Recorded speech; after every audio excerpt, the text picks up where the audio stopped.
Mega channel, সত্য ও শান্তির পথে। মাশাআল্লাহ,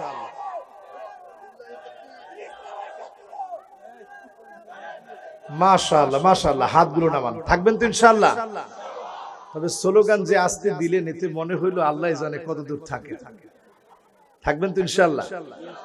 ইনশাআল্লাহ। আমি খুব বেশি রাত করব না। এখন যতটা বাজতেছে, আমরা 11:30টায় বিমাশিয়াতিল্লাহি তাআলা ওয়া বিতাওফিকিহি আমরা আমাদের আলোচনার ইতি টানবো। বলেন ইনশাআল্লাহ।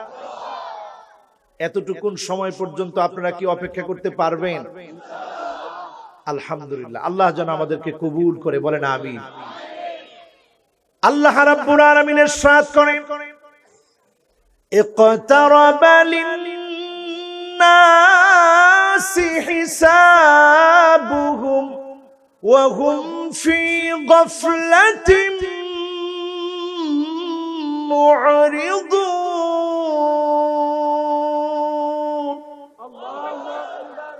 কার কথা?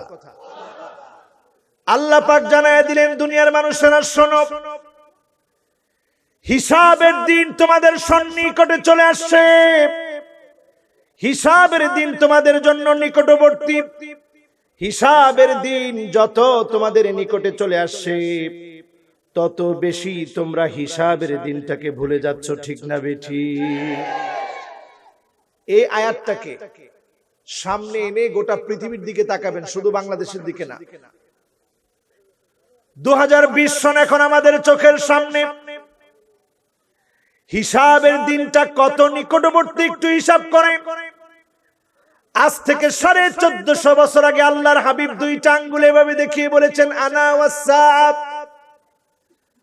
আমি নবী পৃথিবীতে এসেছি, আমার আগমন আর কিয়ামতটা, হিসাবের দিনটা এত বেশি কাছে। দুইটা আঙ্গুল দেখিয়ে আল্লাহর হাবিব এইভাবে দেখিয়েছেন।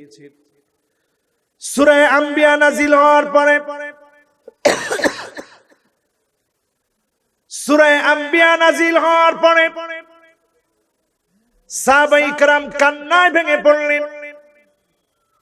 আজহালাতনা দুনিয়া, দুনিয়া আমাদেরকে মৃত বানিয়ে ফেলেছে, দুনিয়া আমাদেরকে ভুলিয়ে দিয়েছে, দুনিয়ার কারণে আমরা আখিরাত ভুলে গিয়েছি।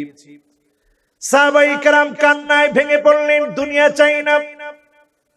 দুনিয়ার জীবনে আল্লাহ রাব্বুল আলামিন যাদেরকে ঈমানের মতো দৌলত দান করেছে, ঈমানদারদের চাওয়া পাওয়া হবে, রব্বানা আতিনা ফিদ দুনিয়া হাসানা ওয়া ফিল আখিরাতি হাসানা ওয়া কিনা আযাবান নার।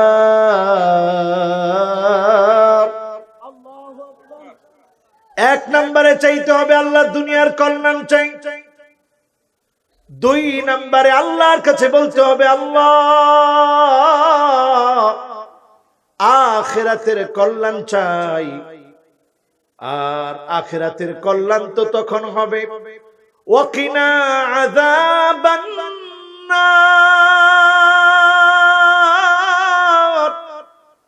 জাহান্নামের আগুন থেকে যাকে আল্লাহ হেফাজত করবেন, জান্নাত যাকে আল্লাহ দান করে দিবেন, সেই চূড়ান্ত সফলতা অর্জন করবে। এজন্য যারা ঈমানের দৌলত পেয়েছেন, আমাদের জন্য হিসাবের দিনটা একেবারে সন্নিকটে। আজকের মহাকাশ বিজ্ঞান গবেষণা করে একই কথা বলছে, নাসার বিজ্ঞানীরা একই তথ্য দিচ্ছে। গোটা পৃথিবীর জ্যোতির্বিদরা অবাক হয়ে যাচ্ছে, মহাকাশ বিজ্ঞান অবাক হয়ে যাচ্ছে। এই পৃথিবীর সময় ক্রমশ কমে যাচ্ছে, ঠিক না বেঠি? বাঁচতে কি আরো দিন চান? অনেকে ঠিক বলে না, এই জন্য বাঁচতে চায় অনেক দিন। এই জন্য ঠিক বলে আবার কোন বিপদ ডেকে আনি। বর্তমান মহাকাশ বিজ্ঞান বলছে, মেহেরবানি করে ডান দিকে কোনো আওয়াজ নাই। সামনে যত বাচ্চারা আছো বাবারা, তোমরা আমাদের সবচেয়ে বড় সম্পদ, তোমরাও কিন্তু কোনো কথা বলা যাবে না। মহাকাশ বিজ্ঞান গবেষণা করে বলছে, নাসার বিজ্ঞানীরা গবেষণা করে বলছে, we will have to just two options to take. আগামী দিনের জন্য আমাদের বাঁচার দুইটা অপশন। একটা হচ্ছে হয় পৃথিবী ছেড়ে চলে যেতে হবে, না হয় পৃথিবীতে থেকে মরতে হবে। মরা ছাড়া আর কোনো পথ, সবাই বলেন মরা ছাড়া আর কোনো পথ। যেই বিজ্ঞানীরা আজকে বলছে মরা ছাড়া আমাদের পথ নাই, সেই নাসার বিজ্ঞানীরা কিছুদিন আগেও কিন্তু এই কথাটা বলে নাই। সূরা আম্বিয়ার শুরুতে আল্লাহ তাআলা যাহা বললেন, এই কথার সপক্ষে এখন নাসার বিজ্ঞানীরা বলছে আমাদের সামনে আর দুইটা পথ বাকি আছে, হয় পৃথিবী ছাড়তে হবে, না হয় পৃথিবীতে মরতে হবে। এই নাসার বিজ্ঞানীরা যখন পাথফাইন্ডার নামে মঙ্গল গ্রহে যান প্রেরণ করেছে, ওই যান যখন মঙ্গল গ্রহে গিয়ে থেমেছে, থামার সঙ্গে সঙ্গে নাসার বিজ্ঞানীরা মনিটরের ভিতরে দেখতেছে যে এখন পাথফাইন্ডার মঙ্গল গ্রহে গিয়ে থেমেছে। তারা উপরের দিকে হাত উঠায়া গড গড বলে চিৎকার করে বুঝিয়েছে এই সমস্ত সৃষ্টির যিনি মালিক তিনি কে। একই নাসার বিজ্ঞানীরা চাঁদে যখন তারা নভোচারীদেরকে পাঠিয়েছে, তাদের চেহারার ভিতরে ছিল আনন্দের ছাপ।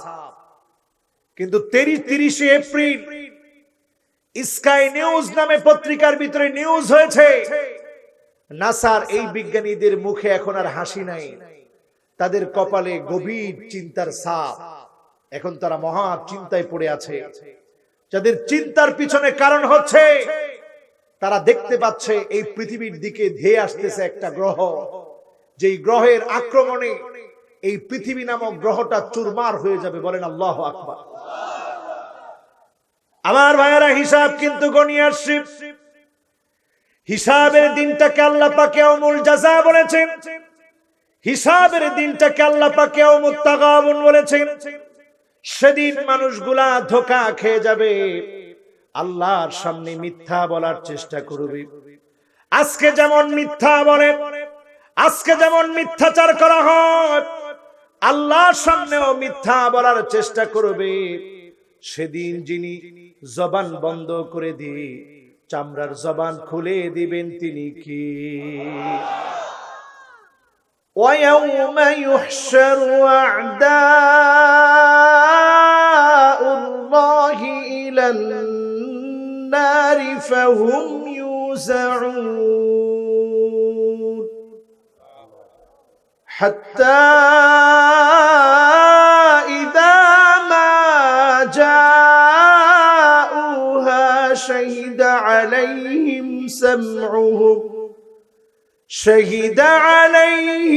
سمعهم وأبصارهم وجلودهم بما كانوا يعملون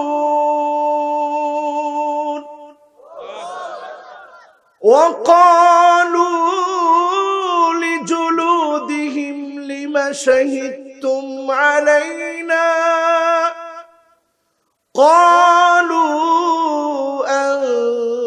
أنطقنا الله الذي أنطق كل شيء وهو خلقكم أول مرة وإليه ترجعون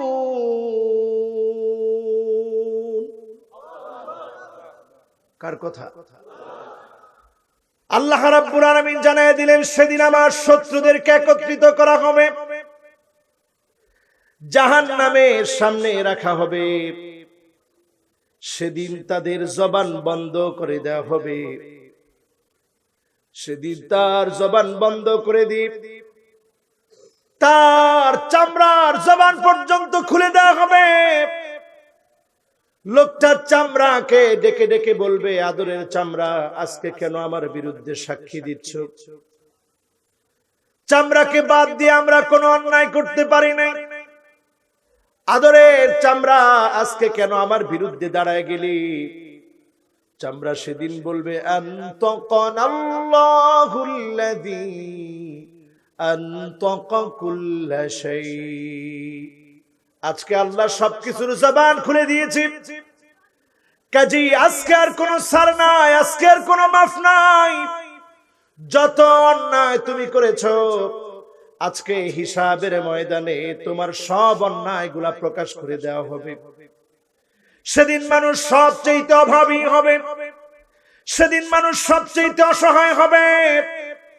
আজকের দিনে যারা এখানে বসেছেন 50,000 সানা, 50,000 বছর হিসাবের জন্য দাঁড়ায় থাকতে হবে।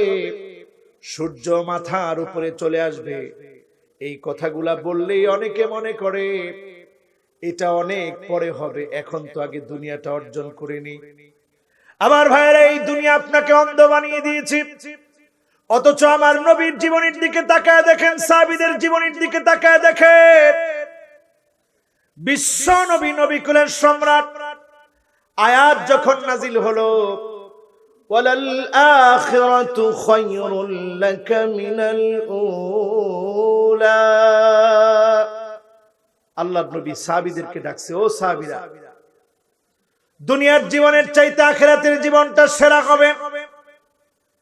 আমি যদি তোমাদের কারো উপরে কোনো জুলুম করে থাকি, মান কানাত মিন কিবালি মাজলামা, কারো উপরে যদি তিল পরিমাণ কোনো জুলুম করে থাকি, ফালইয়াক্তাসা মিন্নি ক্বাবলাল কিসাসি ইয়াউমাল কিয়ামা, কিয়ামতের হিসাব নিকাশের আগে আজকে তোমরা আমি নবীর হিসাবটা করে নাও। বলেন আল্লাহু আকবার। চিন্তা করেন আপনি কার উপরে জুলুম করতেছেন, কার উপরে আপনি মিথ্যাচার করছেন, কার উপরে আপনি অপবাদ দিচ্ছেন। বিশ্ব নবী হয়ে সাহাবায়ে কেরামদেরকে বলতেছে, ও কারো উপরে যদি সামান্য জুলুম করি তাহলে এখনই আমার উপরে কিসাস গ্রহণ করো। সাহাবায়ে কেরাম কান্নায় ভেঙে পড়লেন। খায়রুন নবিয়্যিন উরসিলা, নবী আপনি সবচেয়ে সেরা নবী, নিজে না খেয়ে আমাদেরকে খানার ব্যবস্থা করেছেন, আপনি নিজে কষ্ট করে আমাদের জন্য আপনি সুখের জন্য দোয়া করেছেন।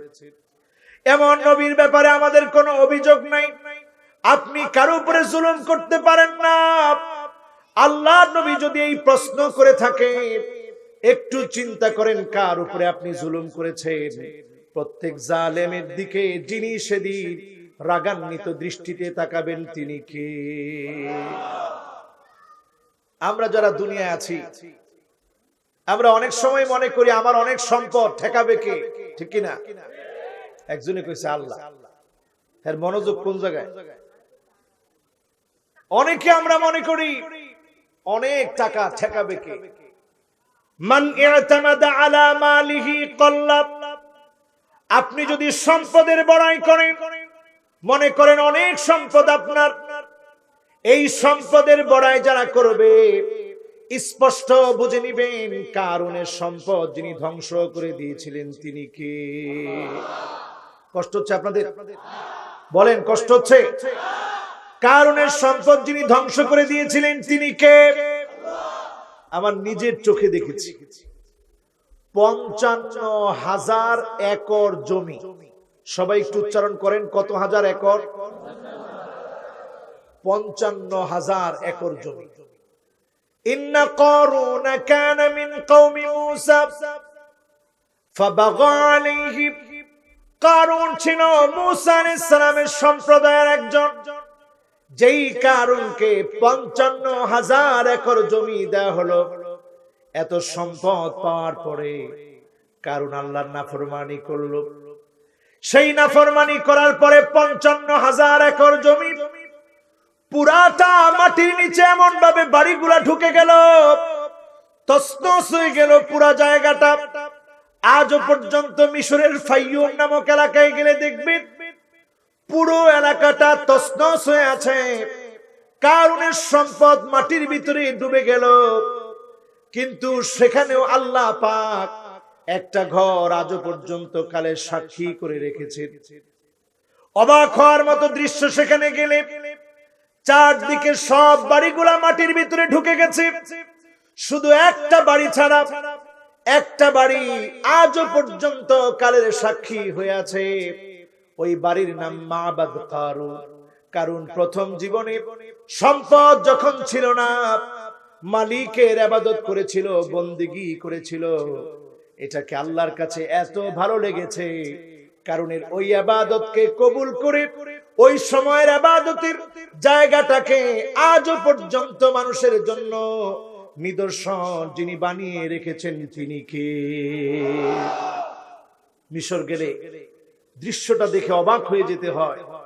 55,000 একর জমি পুরো খা খা মরুভূমির মতো হয়ে আছে, চারদিকে কোনো চিহ্ন নাই, জায়গায় জায়গায় ভেঙে আছে, বোঝা যায় যে এখানে ভাঙা স্তূপ পড়ে আছে, কিন্তু একটা জায়গার ভিতরে একটি বাড়ি ঠিকই দাঁড়িয়ে আছে, যে ঘরটার ভিতরে কারুন আল্লাহ পাককে সিজদা দিয়েছে। আজও পর্যন্ত যিনি অক্ষত রেখেছেন তিনি কে? সে আল্লাহর নামটা জোরে বলেন, তিনি কে? জোরে বলেন আল্লাহ, আরো জোরে মোহাব্বত নিয়ে বলেন আল্লাহ। মান ইআতামাদা আলা মালিহি ক্বাল্লা, যেই লোকটা তার সম্পদের উপরে নির্ভর করে চলে, মনে করে সম্পদ আমাকে অনেক ক্ষমতাশীল বানায় দিবে, সম্পদ অনেক দিন আমাকে টিকিয়ে রাখবে, আল্লাহ রাব্বুল আলামিন কারুনের মতো ওই সম্পদশালী ব্যক্তিকে নিশ্চিহ্ন করে দিতে এক মুহূর্ত সময় লাগবে না, ঠিক না বেঠি? ওমান ইআতামাদা আলাল ইনসান ওমান ইআতামাদা আলান নাসি মাল্লা, যেই লোকটা মানুষের উপরে, তার দলের লোকের উপরে, তার নেতা কর্মীকে অনেক শক্তিশালী মনে করে, শক্তিশালী মনে করে যখন পথ চলবে, মনে করবে আমার কর্মীরাই তো আমারে বাঁচাবে, মাল্লা, তাকে যিনি ধোকায় ফেলে দিবেন তিনি কে? এজন্য দেখবেন অনেক সময় কর্মীদের হাতে নেতার অপমানিত হতে হয়, ঠিক না বেটি? নমরুদকে পিটানোর জন্য বাহির থেকে কাউর আসতে হয় নাই, নমরুদের মাথার ভিতরে জুতা দিয়ে আঘাত করার জন্য বাহির থেকে কাউকে ভাড়া করে আনতে হয় নাই, নিজের লোক দিয়ে পিটায়ে আল্লাহ পাক নমরুদের মতো জালেমকে নাস্তানাবুদ করে দিয়েছে, ঠিক না বেঠি? 3 নম্বরে আসেন ওমান ইআতামাদা আলা আকলিহি, যে মনে করে আমার বুদ্ধি সবচেয়ে বেশি, আমাকে আর ঠেকায় কে? তাকে যিনি পথভ্রষ্ট করে মানুষের লাঞ্ছনা অপমান দিয়ে যিনি নিঃশেষ করে দিবেন তিনি কে? ফেরাউন মনে করছিল মুসা আলাইহিস সালামের পিছনে পিছনে যাব, তারাও রাস্তা দিয়ে পার হয়ে গেছে, আমিও পার হয়ে যাব। যখনই ফেরাউন পার হয়ে যাওয়ার জন্য পিছনে পিছনে ধাওয়া করলো, লোহিত সাগরের ভিতরে, সেই লোহিত সাগরের ভিতরে রাস্তা বানিয়ে একই পানির ভিতরে রাস্তা দিয়ে আল্লাহ পাক মুসা আলাইহিস সালামকে হেফাজত করলেন, আবার একই জায়গার ভিতরে পানিকে পানি বানায় দি, রাস্তাকে আবার পানিতে রূপান্তরিত করে দি। ফেরাউনকে যিনি আজও পর্যন্ত নিদর্শন করে রেখেছেন তিনি কে? এবার আসেন আমার ভাইয়েরা, ওমান ইআতামাদা আলা সুলতানিহি ফাকাদ যাল্লা ওমান ইআতামাদা আলা সুলতানিহি যাল্লা, যে লোকটা মনে করে চেয়ার আমার, ক্ষমতা আমার, আমার ক্ষমতা কে ছিনিয়ে নেবে, তাকে যিনি অপমানিত লাঞ্ছিত করে নাস্তানাবুদ করে দিবেন তিনি কে? এবার আমরা করব কি? কথা কিন্তু আর হইলে আমি কিন্তু আসতে, আমি কিন্তু আসার পরে খাওয়া দাওয়াও করি নাই, থাক মালোনা মানুষ সবাই চারদিকে, আপনাদের ফেনীতে আসলে আমার ভয় লাগে, কি কইতে কি কই। ফেনীর মানুষেরা গোটা বাংলাদেশের মানুষকে কোরআন হাদিস শিখিয়েছে, আলহামদুলিল্লাহ।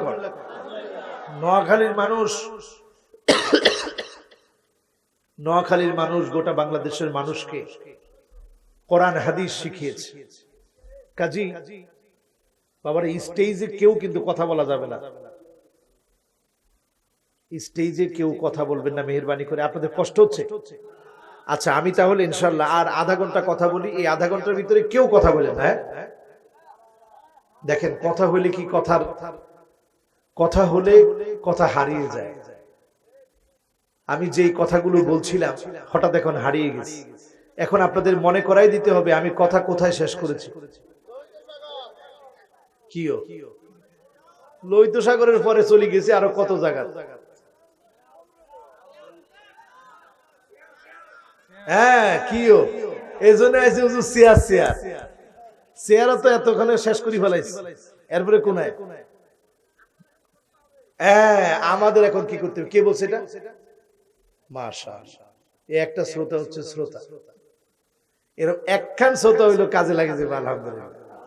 শ্রোতা এত বেশি দিয়ে কি আমাদের কি করতে হবে দেখেন, ওয়ামান ইআতামাদা আলাল্লাহি, যেই লোকটা আল্লাহর উপরে ভর করবে, আল্লাহর উপরে ভরসা রাখবে, যে লোকটা নির্ভয়ী হবে, যে লোকটা নির্ভীক হবে, যেই লোকটা সাহসী হবে, আল্লাহর উপরে নির্ভর করে যেই লোকটা পথ চলবে, ফালা কল্লা ওয়ালা মাল্লা, ফালা কল্লা ওয়ালা মাল্লা ওয়ালা দাল্লা ওয়ালা যাল্লা, সেই লোকের কোনোদিন কমতি হবে না, অর্থনৈতিক কষ্ট হবে না, সেই লোক কোনোদিন তার নেতা কর্মীর উপরে ভর করে চড়তে হবে না, ওই লোক কোনোদিন পথভ্রষ্ট হবে না, ওই লোককে যিনি সম্মানিত করবেন, লাঞ্ছিত অপমানিত করবেন না, তিনি কে?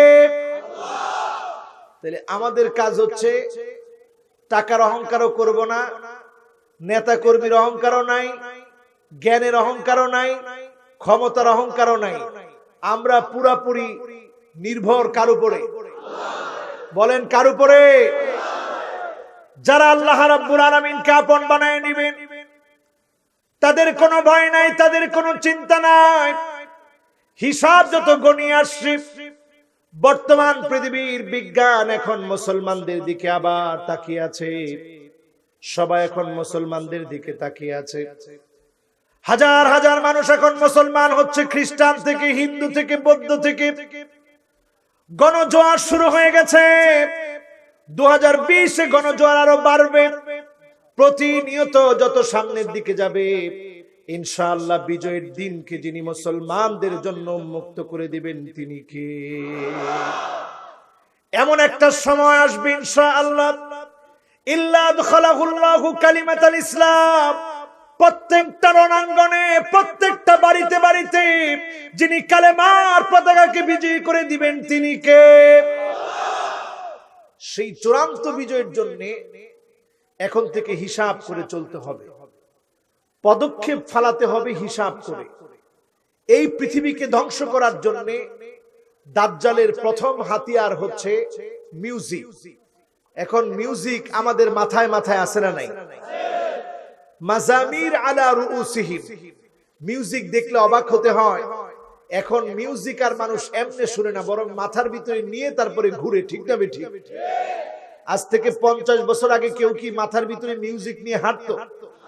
100 বছর আগে, 200 বছর আগে?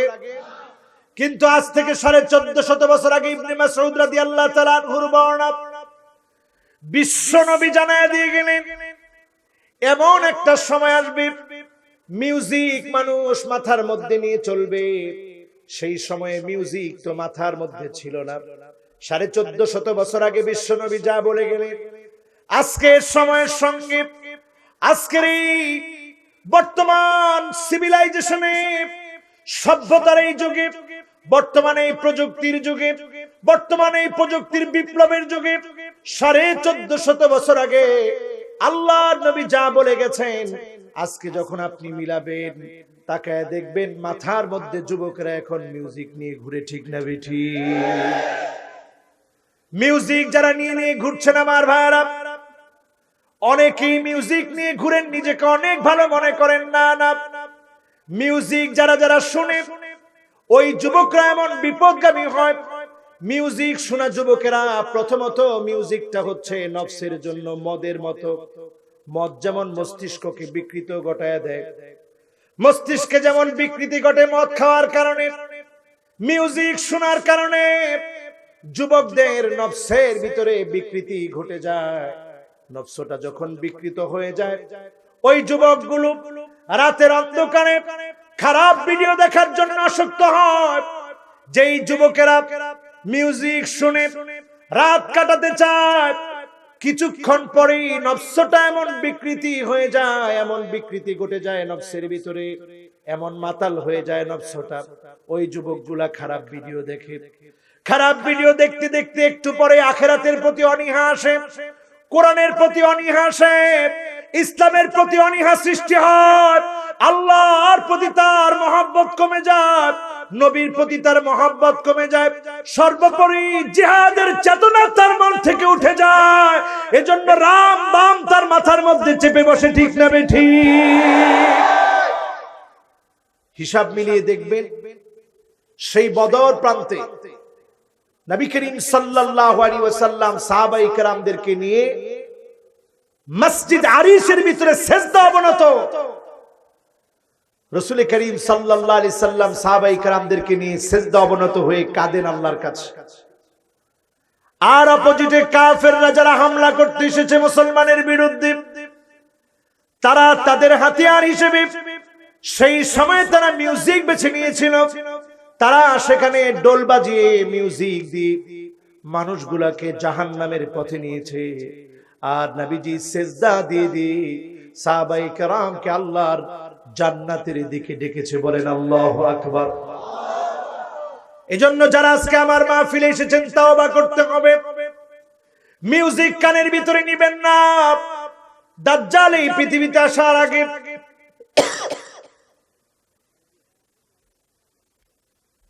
দাজ্জাল এই পৃথিবীতে আসার আগে চারদিকে মিউজিক ছড়িয়ে দিবে, সব দিকে মিউজিক ছড়িয়ে দিয়ে দাজ্জাল তরুণদেরকে বিপদগামী করবে, মহিলাদেরকে বিপদগামী বানাবে।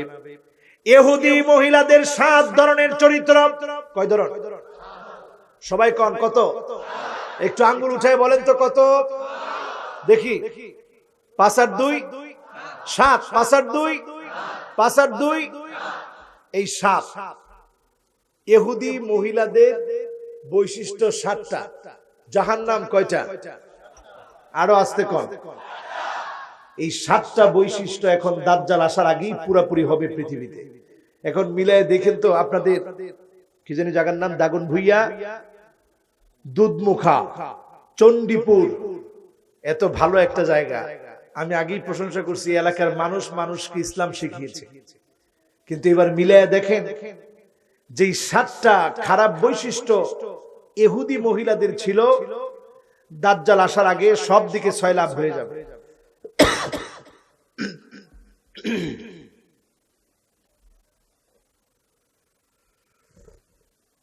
কষ্ট হচ্ছে আপনাদের? কয়টা বৈশিষ্ট্য? 7টা। এর মধ্যে 1 নাম্বার বৈশিষ্ট্য হচ্ছে আন্নানা। ইহুদি মহিলাদের কাজ ছিল শুধু আমার নিজের জন্য খরচ করতে পারবা স্বামীকে তারা বলতো, কিন্তু খবরদার মায়ের জন্য যদি খরচ করো, খবরদার সংসারের ভিতরে যুদ্ধ লেগে যাবে। এমন মহিলা আছে না? ফেনীতে আছে, দাগন ভুইয়াতে, পুরা বাংলাদেশে। মায়ের জন্য যদি খবরদার 1টা টাকা খরচ করো, খবর আছে। অথচ কোরআন কারীমে আল্লাহ পাক জানায় দিলেন, ইয়াসআলুনাকা মাযা ইউনফিকুন কুল মা আনফাকতুম মিন খায়রিন ফালিল ওয়ালিদাইন। 1 নাম্বার, ব্যয় যদি কল্যাণকর ব্যয় করতে চান, প্রথমে করতে হবে মায়ের জন্য, বাবার জন্য। কি কে শিখিয়েছে? কিন্তু আপনার এমন স্ত্রী আপনার ঘরের ভিতরে আন্না না, যে আপনাকে বলে খবরদার মায়ের জন্য খরচ করলে যুদ্ধ লেগে যাবে, বাবার জন্য খরচ করলে যুদ্ধ লেগে যাবে। বুঝতে হবে এই চরিত্র মুসলিমা রমণীর না, এই চরিত্র হচ্ছে ইহুদি রমণীদের। ঠিক না বেঠিক? তো আমাদের ঘরে ঘরে এখন 1 নাম্বারটা ঢুকে গেছে। দাজ্জাল আসার আগে 1 নাম্বারটা ঢুকে গেল, গান বাজনা ঢুকে গেল আমাদের। হিসাব একটু করে দেখেন আর কতক্ষণ বাকি আছে। 2 নাম্বার মান্না না। ইহুদি মহিলাদের কাজ ছিল শুধু স্বামীকে খোটা দেওয়া। স্বামীর জন্য খোটা না দিলে ইহুদি মহিলারা থাকতে পারতো না। এখন এমন মহিলা আছে না? কেউ আমি প্রথমেই ভোট নিলাম, তরুণ বেশি না বুড়া বেশি? এখন আমার কাছে তো মনে হয় আছে, যারা বলতেছে অধিকাংশ যুবকরাই বলতেছে আছে। আবার কয় ঠিক। এগুলোর অসুবিধা কি? কয় হুজুর অসুবিধা কি আপনি বুঝেন না? বাড়ির মধ্যে আব্বা আম্মা দুইজনকে খোড়া না দিলে চলেন না। আর ঘরের ভিতরে গেলেই তো শুনি, ঘরের ভিতরে গেলেই শুনি খালি আব্বা আম্মারে খোড়া দিতেছে, আব্বা আম্মারে খোড়া দেয়, এরপরে আব্বা আবার মারে দেয়, মা আবার আব্বারে খোটা দেয়। একজনকে খোটা না দিয়ে চলে না, প্রতিনিয়ত খোটা দেয়। এরকম মহিলা আছে না নাই? তিন শ্রেণীর মানুষের দিকে আল্লাহ তাকাবেন না। লা ইউকাল্লিমুহুমুল্লাহু ইয়াওমাল কিয়ামাহ, কিয়ামতের দিন আল্লাহ তাদের দিকে কথাও বলবেন না, রহমতের দৃষ্টিতে তাকাবেন না, দয়া দেখাবেন না। আবার আল্লাহ যদি দয়া না দেখান, সেদিন দয়া করার মতো কাউকে খুঁজে পাবেন না। আমার মালিকের দয়া কত বেশি একটু চিন্তা করে দেখেন আমার ভাইরা। 99টা খাতা ভর্তি গুনাহ, এক ব্যক্তির দিকে আল্লাহ তাকায় দেখবে 99 খাতা ভর্তি গুনাহ। এক একটা খাতা দুনিয়ার মতো ছোট নয়। মাদ্দাল বাসর, দৃষ্টি শক্তি যত দূর পর্যন্ত যাবে এত দূর পর্যন্ত হবে খাতা। আল্লাহ পাক ডেকে বলবে, বান্দারে আজকে কি তোর বাঁচার কোনো উপায় আছে? লোকটা বলবে, আল্লাহ 99টা খাতা ভর্তি গুনাহ, আজকে তো বাঁচার মতো কোনো উপায় আমার নাই। রব্বুল আলামিন ওই বান্দাকে লক্ষ্য করে বলবে, আমার বান্দা শোনো, ওয়ালাকা শাইউন ইনদি, এমন একটা জিনিস তোমার জন্য আমি আল্লাহর কাছে আছে, যেই জিনিসটা দিয়ে আমি আল্লাহ আজকে তোমাকেও মাফ করে দিব। বান্দা তাকায় থাকবে আল্লাহর দিকে। স্পষ্ট হাদিসের ভিতরে এসেছে, আল্লাহ পাক একটা বেতাকা উঠাবেন, আইডি কার্ড উঠাবেন। ওই আইডি কার্ড দেখা মাত্র লোকটা বলবে, মা হাদিহিল বিতাকা মা হাদিহিস সিজিল্লাত। আল্লাহ এত বড় বড় গুনার খাতার সামনে সামান্য আইডি কার্ডটা দিয়ে কি হবে?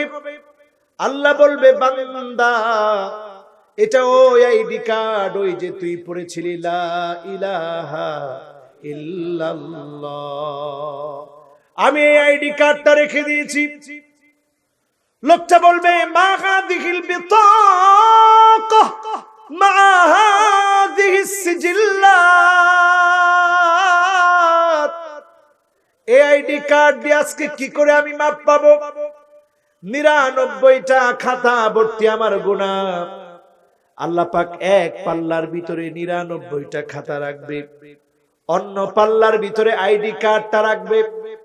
বিশ্বনবী জানায় দিলেন, ফাতাশিতাস সিজিল্লাত, 99টা খাতা ভর্তি পাল্লা কাঁপতে কাঁপতে হালকা হয়ে যাবে। আইডি কার্ডের পাল্লা যিনি ভারী বানায় দিবেন তিনি কে? তাহলে আল্লাহর দয়া কম না বেশি? সেই দয়াময় মালিক সেদিন কিছু মানুষের দিকে তাকাবেন না, কথা বলবেন না, মায়া দেখাবেন না। এর মধ্যে এক নাম্বার হচ্ছে মুসবিল, যার যার প্যান্ট, যার যার পায়জামা, যার যার লুঙ্গি টাকনুর নিচে থাকবে, তাদের দিকে তিনি সেদিন তাকাবেন না, কথা বলবেন না, দয়া দেখাবেন না। আল্লাহ যদি দয়া না দেখান, সেদিন দয়া দেখানোর কি কেউ আছে?